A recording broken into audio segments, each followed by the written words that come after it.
Olá, alunos! Nessa semana, nós vamos conversar um pouquinho sobre a importância das políticas educacionais no Brasil. Na semana anterior, nós conversamos sobre a educação enquanto um direito de todos.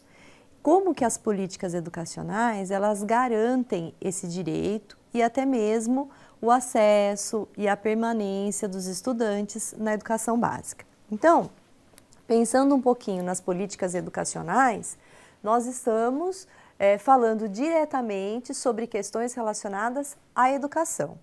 O que envolve política educacional? Então, lá na primeira aula, nós falamos sobre leis, diretrizes, resoluções, né? Então, a política educacional, logicamente, ela é regida por leis.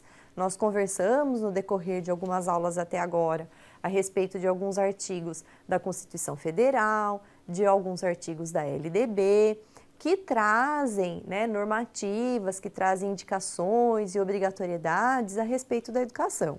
Mas nós não falamos só sobre leis, nós também falamos sobre decisões governamentais. Então, como é que os governos, tanto a União como os estados, interferem nessas políticas educacionais. E nós vamos falar também a respeito de planos. Então, nós temos vários planos relacionados à educação no Brasil. Nós vamos trazer alguns exemplos nessa aula. Nós falamos a respeito da organização de currículos, Então, como que os currículos estão organizados ou que documentos que trazem diretrizes para organizarmos esses currículos. Nós falamos a respeito também dos próprios programas e das próprias diretrizes. Então, esse conjunto de coisas, estão relacionadas às políticas educacionais aqui no Brasil. E nós vamos pensar que essas políticas, elas são fiscalizadas por alguns conselhos. Então, nós temos conselhos municipais, nós temos conselhos estaduais que fiscalizam o cumprimento de metas, que fiscalizam a aplicação de alguns recursos na área educacional e contribuem para que realmente essas leis elas se efetivem na prática.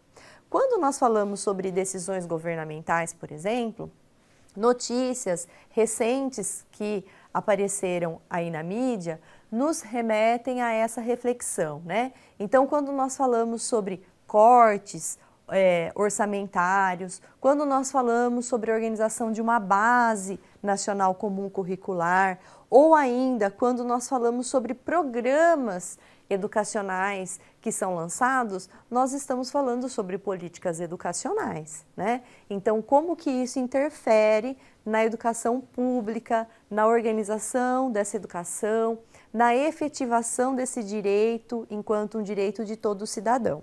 Nós também devemos pensar a respeito do cumprimento dessas leis. Então, quando nós também nos deparamos com notícias desse tipo, a respeito da ação do Ministério Público, solicitando informações sobre aplicação de verbas, sobre organização curricular, por exemplo, nós também estamos pensando em políticas educacionais. Então, quando eu falei há alguns momentos, a respeito de conselhos que vão fiscalizar, que vão contribuir para que essas leis possam se efetivar ou não, nós também temos que pensar que nós temos um Ministério Público que também atua em prol da efetivação dessas leis, Então, pensando de uma forma mais prática, como que essas políticas, elas realmente se efetivam no dia a dia, no cotidiano das unidades escolares e na própria organização.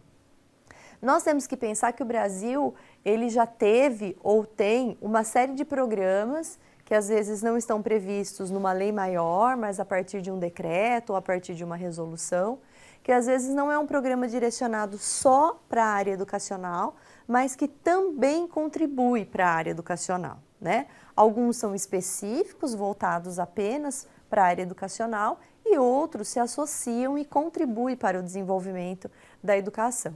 Nós podemos citar o Programa Nacional de Alimentação Escolar, que é um programa específico voltado para a área educacional. Ele garante a merenda gratuita nas escolas públicas municipais, estaduais, Ele é um programa nacional. Nós temos também o programa relacionado ao transporte escolar. Então, como é que as crianças chegam até as escolas, quando essas escolas não são próximas das suas residências. Nós temos o Plano Nacional do Livro Didático, que é um programa destinado a material didático, oferecido de forma gratuita no ensino básico, né?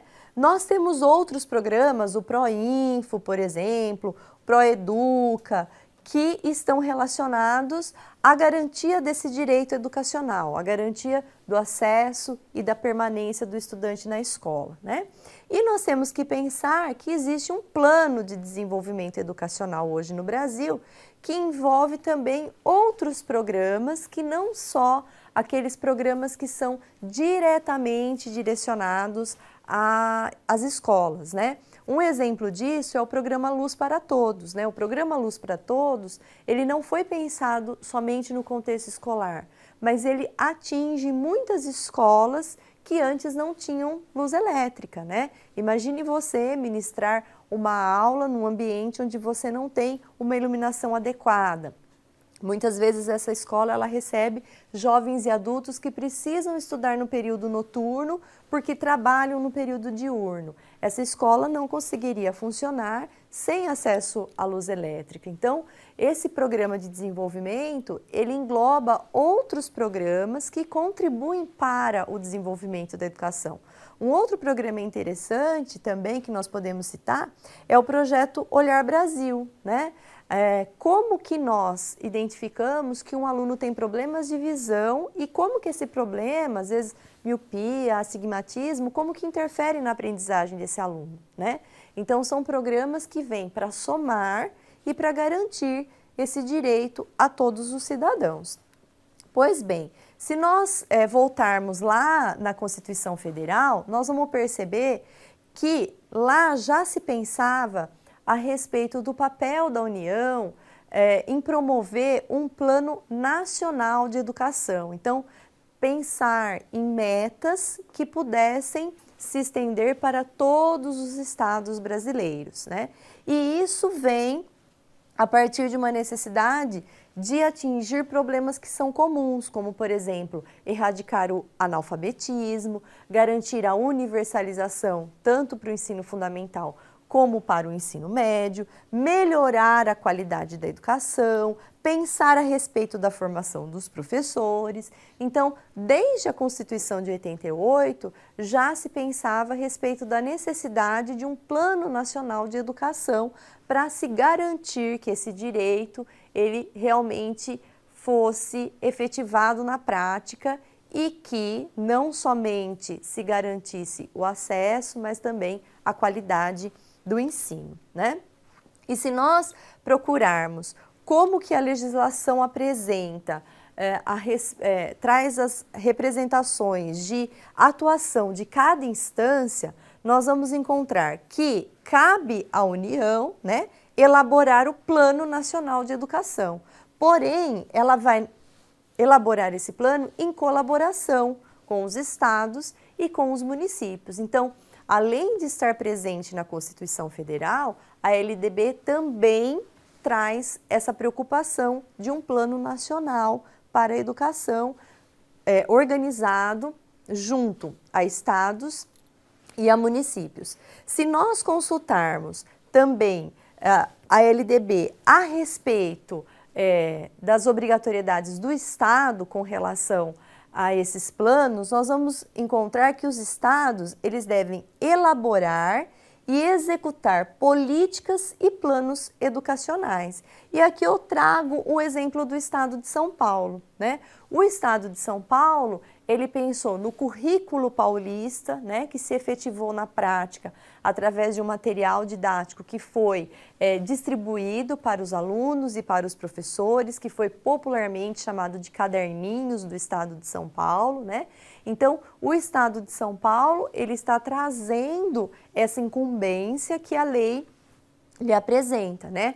Logicamente que esse currículo, ele está baseado em questões nacionais, né? Nós tivemos os parâmetros curriculares nacionais e agora nós temos a BNCC, a Base Nacional Comum Curricular. Inclusive, esse ano no estado de São Paulo, todo esse material ele foi reformulado considerando as orientações da Base Nacional Comum Curricular.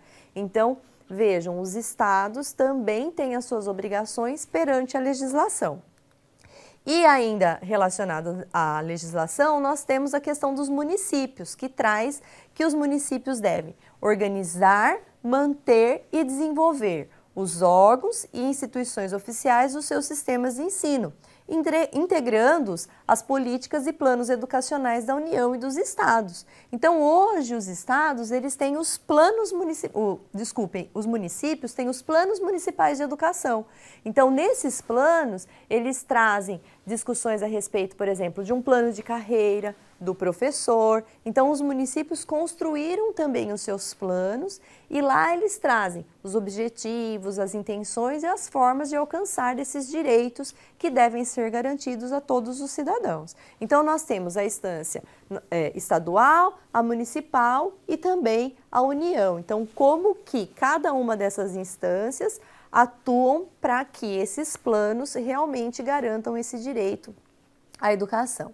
Então, nós temos que pensar que, em termos de políticas educacionais, sejam os planos, sejam as leis, elas devem trazer uma discussão a respeito da importância da educação, do papel da educação na mobilidade social e não na manutenção do status quo, como a gente costuma dizer. Nós temos que pensar como que essas políticas, elas realmente são efetivas, quem pode cobrar, o que é que nós podemos cobrar, quando ela não ocorre, quem são as pessoas que devem ser responsabilizadas pelo não cumprimento. Então, são questões que interferem no nosso dia a dia, no nosso trabalho enquanto professor e também nas futuras gerações, né?